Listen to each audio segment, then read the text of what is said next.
Hello everyone, welcome to the family of Rise and Revise with Ravi.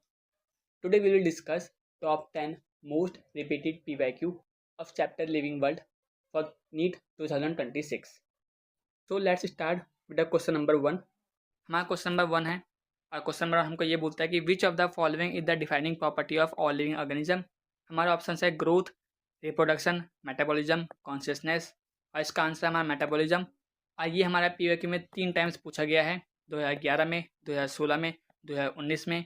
और इसका explanation कुछ इस तरीके से है कि जो मेटाबॉलिज्म होता है वो यूनिक होता है हमारे लिविंग बींग्स के लिए, बट जो ग्रोथ और रिप्रोडक्शन होती है वो कभी यूनिवर्सल नहीं होती है। ठीक है, एनसीईआरटी में कैसे कनेक्ट करता है ये क्वेश्चन।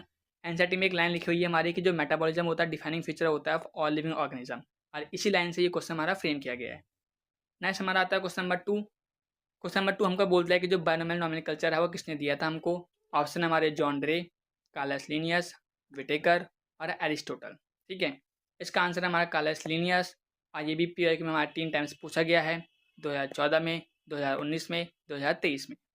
इसका एक्सप्लेनेशन कुछ इस तरीके से कि जो हमारा लीनियस है उसने इंट्रोड्यूस करा था साइंटिफिक नेमिंग को 2 वर्ड्स के साथ। ठीक है, एनसीईआरटी का अगर कनेक्ट करूँ मैं तो एनसीईआरटी में एक बात लिखी हुई है कि this naming system was given by Carolus Linnaeus, और इसी लाइन से ये क्वेश्चन हमारा फ्रेम किया गया है।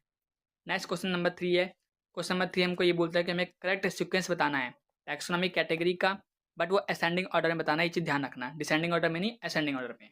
इसके ये ऑप्शन है और इसका आंसर है हमारा स्पीसीज, जीनस, फैमिली, फिर ऑर्डर, क्लास, फाइलम, किंगडम। ये हमारा असेंडिंग ऑर्डर में है, बट अगर हम ये डिसेंडिंग ऑर्डर में पूछता तो हम इसका कम्प्लीटली उल्टा कर देते। पहले किंगडम, फिर फाइलम, फिर क्लास, फिर ऑर्डर, फिर फैमिली, फिर जीनस और फिर स्पीसीज। ये चीज़ आप ध्यान रखना कि हमें क्वेश्चन में पूछा क्या है, असेंडिंग या डिसेंडिंग। कई बार नीट में इसको उल्टा करके आपको आपने जो क्वेश्चन है वो गलत करवा सकता है।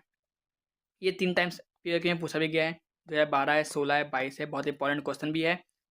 अगर मैं इसका एक्सप्लेनेशन लेके चलूँ तो इसमें एक्सप्लेनेशन इस तरीके से, जो हायरार्की हमारी होती है वो किंगडम की तरफ बहुत ब्रॉडेस्ट होती है और स्पीसीज की तरफ बहुत नैरोएस्ट होती है। ठीक है, एनसीईआरटी में एक टॉपिक है टैक्सोनॉमी कैटेगरीज, उसके अंदर आपको ये सब चीज़ें दिख जाएगी। क्वेश्चन नंबर 4 हमारा स्टार्ट होता है। क्वेश्चन नंबर 4 हमको ये बोलता है कि which of the following is not a defining feature of living being. हमारे ऑप्शन इस तरीके से है कि मेटाबॉलिज्म, रिप्रोडक्शन, कॉन्शियसनेस और growth in non living crystals. इसका आंसर है growth in non living crystals.